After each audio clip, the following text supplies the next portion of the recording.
It might not be time for Tony Soprano to join the Dead Club, but it is time for Fog Entertainment to join the club and review Season 6, Episode 2 of The Sopranos. Welcome back, guys, to the channel. Yes, this episode is titled Join the Club, and it feels like two separate episodes in the one episode. You're getting Tony Soprano flashbacks, and then you're getting the current timeline with everybody standing around looking on as Tony is laying there, possibly dying, possibly going to turn into a vegetable, possibly brain damage. At this point, we don't really know, but we've got Vincent Masuka as one of the doctors telling us that it's not looking good for Tony. It's not looking good for Tony. Vincent Masuka looking after him. You know what? At least he's not creeping us out with a wee laugh here, because I think if he was doing that wee laugh after talking to Meadow and Carmella, they wouldn't have actually thought Tony was going to make it through the night. Yeah, probably not. But you know what? After seeing that, I kind of came to the conclusion that perhaps they included a lot of flashbacks here because they just don't really think The Sopranos can pull off an episode that doesn't actually have Tony in it. Now, yes, he would have been in it, but he would have just, let's be honest, he'd have just been laying there. So, strapped up to a table. What you're saying is it didn't cross your mind that Tony was dead. You knew he was going to survive the junior shot. Of course. 100%? Of course. Not 99.9? Tony can't die until the finale of this show. Looking forward to it, guys. But, right, let's just talk about the dream sequences. I liked it to a degree, but I don't think it should have took up, it's almost like, it's more than half. It's not quite 3/4. Right, Kevin Finnerty. That's the identity he's got. He's picked up the wrong suitcase. He's picked up the wrong wallet, right? And obviously what they're trying to tell you with this is Tony's almost dying. His identity's almost being wiped. So we're seeing him look at hotel rooms. We're seeing this light in the distance. Obviously that's supposed to be the light of, the thing above him in the hospital room. So I like wee things like that. Aye, God, whatever you want to call it, even though I'm pretty sure Tony will be going to hell. But at the end of the day, it's like, we're hearing him talk to these guys. He's putting on a bit of a different accent. We hear him on the phone to his wife. It's not Carmella, and I am 99% sure it was Gloria. Who was remember he was on the phone to the woman? Yep, could have been Gloria. And to bet you Tony wishes it was Gloria. It's interesting though, because when he's on the phone and you hear Meadow and AJ talking, it's like really young versions of AJ and Meadow. And maybe that's what Tony preferred it. Maybe he preferred them when they were younger. Well, the way AJ's turned out, wouldn't really be surprised. No, absolutely not. I mean, he has trouble with his credit card, trying to sign into this event, trying to do this, trying to do that. He then runs into a couple of monks. He's like, he slapped me. He finally gets his room. He goes to sleep. Is there really much more to add about this dream sequence? Because nothing really groundbreaking happens. Once again, he ends up, kissing another woman. Tony Soprano's he's hardly the ladies' man, is he? But he always seems what? He didn't go the whole 9 yards in his dreams. So at least he stayed faithful to Carmella. Yeah, but even with, or Gloria, as you seem to think it was, but it's even this, it's just do you not think they always feel the need to include Tony and a female? Maybe it was in the James Gandolfini contract, I don't know. But yeah, but it's I don't know, what was the need for that? I mean, it just felt a bit out of place. It just felt a bit unnecessary. It wouldn't be a Tony sequence for him being with another woman. Also, do you think Tony's looking considerably older from when this show started? I know there was a time skip. He's much heavier, I think so. Do you think that's why the breathing's worse? Or do you think the breathing's he's heavier as well? Well, what you got? I think they started filming The Sopranos in 97, 98. By the time this is out, we're talking 8 years later, 8, 9 years later. And by the time the show wraps up, we're talking 2007. So, it is a long time. You look at other actors in the show. I thought Carmella looked pretty horrendous in this episode, but again, I think they're trying to play into the fact that her husband's been shot. I actually thought this is fucking the youngest Carmella's looked in a while. Really? I thought she looked alright in this episode. No, I thought she looked horrendous, but I think you can clearly see that AJ and Meadow obviously, kids grow up, they look. I think Bobby's looking pretty old. Janice is looking really old compared to when she first debuted. But in terms of the dream sequences, I'm happy to move on to VR. Aye, not a lot more to add. The dream sequences, it just felt, it was kind of filler to me. It is filler, but I do see the purpose of trying to serve at the end of the day. It's like Tony dancing with God. I thought it was more of we've got Tony laying on a bed here, unable to do anything. How do we get him involved more in this episode? Let's do flashbacks. Yeah, it did take a wee bit too much time, but he wakes out of it. He's got sepsis. He's half awake. He's pulling the tubes out of him. You've got Meadow and Carmela in there. They're not really happy with Vincent Masuka. Then the new doctor comes in, and Meadow's like trying to berate this guy. He's like, "Oh, what medication's that?" And he would be well within his rights to tell her to shut the fuck up here. Yeah, just because you did a little bit of med school doesn't mean shit. This guy's been saving lives, and he's trying to save your father's life. I mean, I actually can't. No, you know what? See, all of Tony's family, I can't stand them.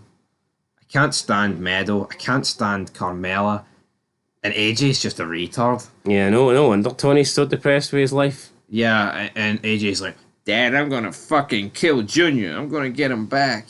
All those times you were nice to him when I was young, I'm gonna kill him. Do you think AJ's gonna kill Junior? AJ ain't gonna kill shit. He's too worried about killing the environment. Oh man, we gotta save it. I don't know what's like. This is probably the worst version of AJ I think we've seen. Yeah, but he's dropped out of school in Carmela or college, and Carmela wasn't very happy about it. But Yeah, but still, I mean, see at this point, this should be the last thing on Carmela's mind. Like AJ drops out of school, and it's like he reveals it, and all of a sudden, it's almost like Tony's not laying there dying. so your Just father's lying there. And you're dropping it. I mean, I'm sure that's the least of Tony's worries at the moment. Yeah, I know. Like, who gives a fuck? I mean, maybe, but he doesn't need to lie. I guess he could have turned around and said, well, you know what, actually, I dropped out so I can focus on helping them get better, but... Yeah, I mean, I didn't really seem to care too much. I mean, towards the end, he does sit with Tony overnight, but, I mean, he just didn't really seem that bored. Tony's crew... We've seen Janice overreact as well. I fucking hate her. Yeah, we've seen the other sister who rarely shows up. She's there. Tony's crew... Even Tony's laying there and they're trying to negotiate and debate over who should be getting what territory and all this stuff. It was actually Eugene lying there when they discussed that. But the point is, they're debating who's taking AJ home. I think Fito wanted to take AJ home for one reason and one reason only. They wanted to touch him up. Well, I mean, that's one of the reasons. But it's all, you know what, I think it's also if Tony wakes up, they can be like, Tony, I did this, I did that. Or if Tone goes, it's like, well, Tone goes. If Tony goes, does Silvio just inherit the... Well, see, Fito tries to make a claim that he should be the one because he makes the most money. But overall, like, I mean, we could probably discuss that separate. I mean, it was Silvio definitely calling the shots. It was him at the funeral, but before the funeral, we see, like, them at the hospital. Fito finally lets Paulie take AJ home. But, like, they're having a screaming match over who takes the son home. Bit pathetic. Should it not be Chris, considering he's actually related? Aye. Yeah, could be. We then see. Hold on, does AJ really need anyone to take him home? I know. He's not fucking 12 or something, like, you know what I mean? Like, I mean, I know. I can hinder, I guess, at what Fito and AJ are going to talk about, but what the fuck are Paulie and AJ going to talk about? At the end of the day, we then see Carmela break down while holding Chris, and I think it's hard, you know, it's like, see, Carmela and Chris, they're actually blood related. I believe those two are cousins. Yep. So it's like we so Wait, rarely. no, is that not his aunt? It's right. They're related by blood, right? And like they're supposed to be kind of close. When do they ever fucking interact? Yeah, honestly, you would have thought that Chris was related to Tony via blood. Do you not remember at the start of season 1, right? Chris and Brendan. And it seemed like Chris was really close to Meadow. And he's like, I'll buy you a Happy Meal. Aye. What the fuck? It's almost like they just completely changed the direction of Chris. It seemed like he was so close to like Meadow and AJ and Carmela. And then all of a sudden... I mean, yeah, you could say... Is that because they got more involved? I mean, you could argue that, but I still feel like there's a lot of people who's close at the end of the day. And we get the same with Eugene. Yeah, by the way, Eugene's dead. He hung himself last episode. We get the wake. This is probably the best scene of the episode for me, where Fito's like, all due respect, Bobby, why is the big man why is the big man babysitting Junior? He's like, I have family obligations. I mean, what did they expect? Bobby's whole life to be fucking babysitting Junior? Yeah, he's beyond that now. He's actually like... Plus, I mean, Tony and Junior are related. I'm pretty sure that... I mean, Tony looking after Junior isn't beyond the... capability of belief, is it? Put it this way, right? I don't think when Tony gets out, he's going to have a hard-on for Bobby and Janice. No, how are they supposed to know? Yeah, it's like, this is just That was like Fito saying, Bobby, it should be you laying there. Yeah, pretty much. He's like, the skip's down. Fito makes his stake to claim for leadership because he's like, I make the most money. Yeah, by the way, seeing this episode, man, Fito did not look like a guy that lost a lot of weight. You look like he put it all back on or something. I thought he looked very heavy. He's always heavy though. You come heavier, not at all. And Fito came at all, brother. But yeah, I mean, he puts over the fact here that he's the one making the most money. He walks away. Bobby, is he making this move because Bobby? He's probably spending the most money as well. Like, I know. Is he making this move though because Bobby's picking up all Junior's territory? Probably. They do talk about, can we get to Junior? But then Bobby says that's a no can do. Junior's life is in Tony's hands. We're not going to make that call without Tony. Is that a fair thing? I think it is. It's his uncle. But then I don't think if Tony woke up and found out that they whacked Junior, he'd be that fucking bothered by it. We'll see. We'll see what Tony will say when he wakes up. But if he wakes up. Yeah, if he wakes up. Paulie, Chris, Silvio, they're not very happy with Fito putting his big fat ass around. And then Paulie's like, I'm going to buy Tony a nice wee stereo for the room. Chris tells him no. And then what do we see in the next scene? Chris buys Tony the stereo. So, yeah, they're all money orientated bastards.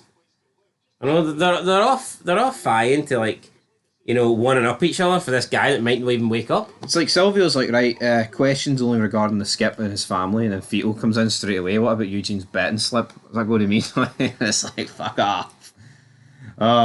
See when it comes out with comments like that, it makes you feel like they honestly don't care about each other. No, I know. I mean, sure, we're not close to Paulie and Chris killing each other at one point. No, we were. I mean, I'm sure Paulie would have happily killed Ralph if he could get away with it. See if there was like no written law against it. That, like, if you kill another made guy, that you can be killed. These guys would be dropping each other left, right, and fucking centre. Like, see when Tony killed Sal. Even Silvio's, I think it bothered him, man. See as soon as Paulie went and stole his fucking watch. I know. Fucking scummy behaviour. I mean, you felt like Tony and Silvio were upset about it. Hey, what else happened this Paulie episode? literally just went and took the watch. Chris, we actually had Fito. Fito dropped one on Tony's couch. Yeah, just fucking almost shot himself. And it's like, if you're Carmella, right, Meadow and AJ... I tell you what, I don't think he does that if Tony's in the house. Of course he doesn't. But do you really think... I'd love to see the scene if he did, though. Do you Get your fat fucking ass off my couch, you fucking fat fuck. Might tip it over. But no, but like, seriously, no, I think it's time for you to seriously consider salad, you fat fuck. I already said that to Bobby, it was great, but no, but like, seriously, like, why would Carmella and her family want these people here? I don't know. The FBI, like, interrogating her is like, you know, Junior spoke about the Kennedy sisters and the JFK, and he's like, could it be related? And she's like, he was free when it happened. It's like, I had to ask. I mean, I thought that was pretty funny, but you get Chris talking to the two guys. He arrives in Johnny Sack's Maserati, so he got that car deal over the line.